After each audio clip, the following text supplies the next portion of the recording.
RV की आंख में आंसू भी थे क्योंकि उसका दर्द उससे बर्दाश्त नहीं हो रहा था। उसको लग रहा था कि उसके हाथ पे सूप गिरा है क्योंकि एकांश का दर्द उसका दर्द था। आरोही की आंखों से आंसू भी गिर रहे थे बिकॉज वो गरम गरम सूप एकांश के हाथों पे गिरा। दूसरी तरफ आरोही ये सब देख के एकदम शॉक्ड थी क्योंकि प्यार तो वो करती ना एकांश से। हाँ, उसे भी हर्ट हुआ था तो उसे भी बुरा लगा था, बट उसने इतना ओवर रिएक्ट नहीं करा जितना आरोही ने करा। आरोही का रिएक्शन देखकर उसे काफ़ी अजीब लगा, लेकिन उसके दिल की धड़कनें जैसे रुक सी गई। वो हैरानी से बस आरोही के चेहरे की रिएक्शन को देख रही थी, कैसे उसकी एकांश को चोट लगने से उसके चेहरे पे दर्द दिखाई दे रहा था। देख के एकांश भी एकदम शॉक्ड था आरोही के रिएक्शन से। ना वो आरोही को कभी जानता है, ना उसने उसे कभी देखा। पहले वो पेंटिंग वाली बात को तो उसने जैसे तैसे मान लिया, बट अभी वो जो कर रही थी उसे मानना बहुत ही मुश्किल था बिकॉज कोई किसी की इतनी केयर कर सकता है, वो भी उसे जानता भी नहीं है। तब भी उसने अपना हाथ झटके से उसे दूर किया और बोला, आई एम फाइन, मर नहीं गया हूँ मैं। मैंने उसे गुस्से में देखा और बोला, बकवास मत कीजिए आप, देखिए पूरा हाथ जल गया, दिखाइए, अगर कुछ हो गया छाले पड़ जाएंगे आपके हाथ में, आपको पता है। वो बर्फ लगाई रही थी उसको, बर्फ लगाते लगाते उसे फूंक भी मार रही थी। वेटर पानी लेकर आया और उस पानी में आरोही ने उसका हाथ डिप कर दिया। हाथ बाहर निकालने के बाद उसे टॉवल से साफ किया।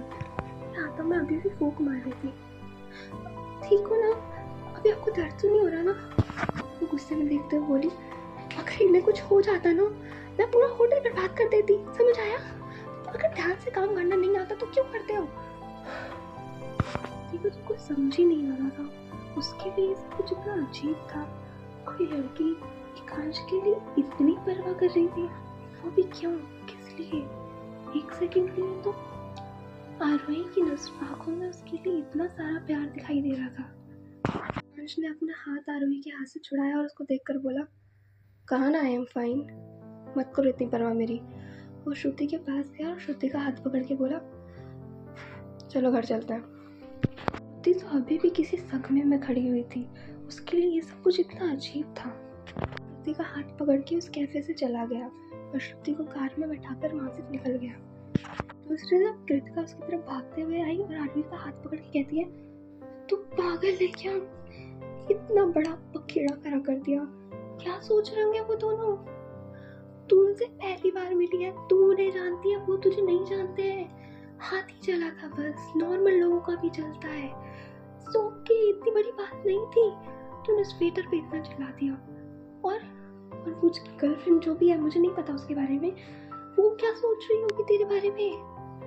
हाँ, मैंने तुझे जहाँ तक बचा पाई मैं तुझे बताया, जहाँ तक तुझे बचा पाई मैंने वहाँ तक तुझे बचा लिया, पर यहाँ तो फंस गई। हाँ, पता नहीं अपने प्यार की नजरों में मेरी क्या इमेज बन गई होगी। हाँ, अब छोड़, खैर घर चल, रात के 9:30 हो रहे हैं, आंटी को पता चला गुस्सा ही करेंगी। और सगमे की दुकान चल यहाँ से। रोही को भी लगा कि उसने ये जो किया वो बहुत गलत था। उसने उस वेटर की तरफ देखा और अपने हाथ जोड़कर बोली, आई एम सॉरी भैया, गुस्से में कुछ ज्यादा ही बोल दिया, इतना नहीं बोलना चाहिए था, वो बस अचानक से पैनिक हो गई, आई एम सॉरी। उसने कृतिका का हाथ पकड़ा और वहां से भागती भागती चली गई। वो दोनों ऑटो में बैठे हुए थे और आरोही तो अपनी दुनिया में गुम थी। उसने सोचा, पता नहीं क्या सोच रहे होंगे वो मेरे बारे में। पहली बार उनसे मिली और पहली बार में ये सब कुछ कर दिया मैंने, मुझे ऐसा ही करना चाहिए था। और वो श्रुति क्या सोच रहे होंगे मेरे बारे में। आरोही तो अपने ही गिल्ट में कहीं खोई हुई थी कि उसने एकांश के सामने अपना फर्स्ट इम्प्रेशन ही कितना खराब कर दिया। और उसकी गर्लफ्रेंड श्रुति क्या सोच रही होगी उसके बारे में, ना जाने वो दोनों क्या सोच रहे होंगे उसके बारे में।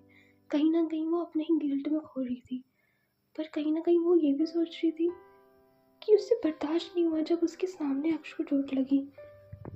उसको किसी से इतना प्यार हुआ है और उस इंसान को उसके सामने चोट लगी, वो बर्दाश्त नहीं कर पाई, इसीलिए वो खुद पे कंट्रोल नहीं कर पाई।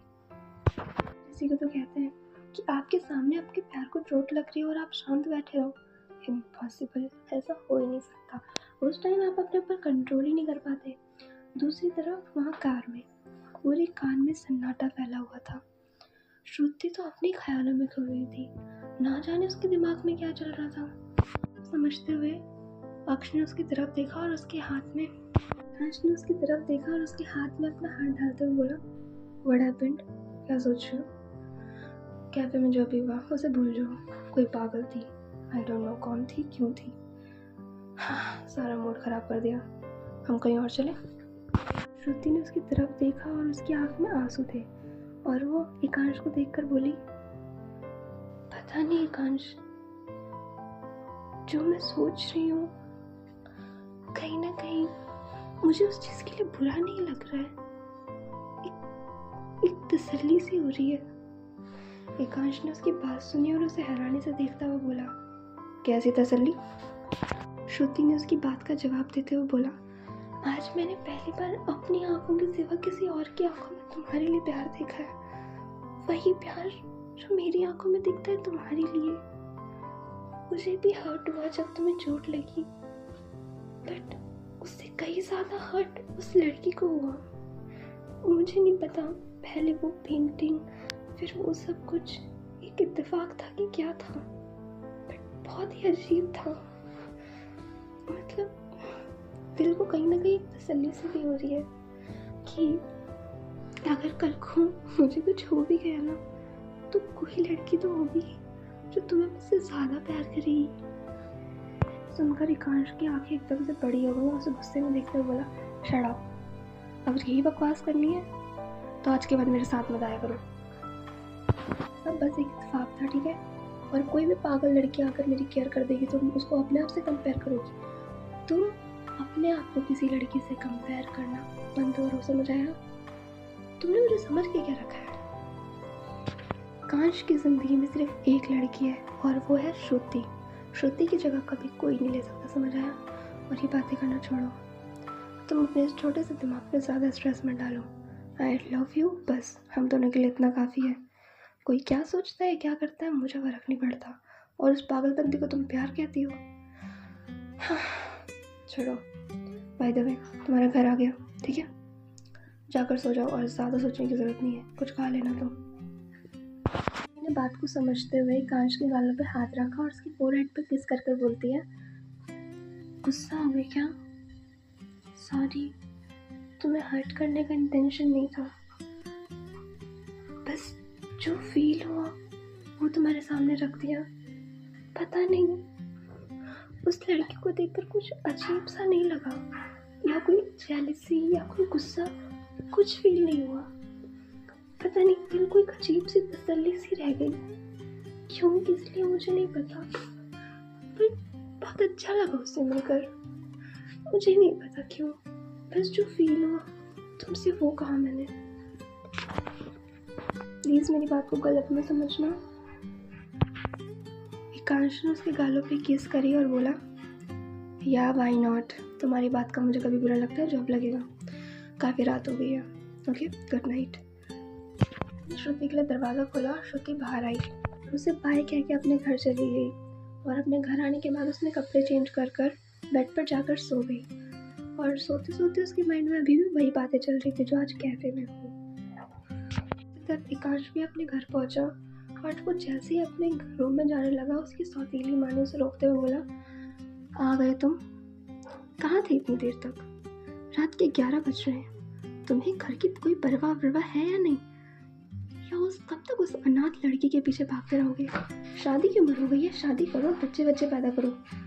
हाँ, क्या रखा है इस आशिकी में?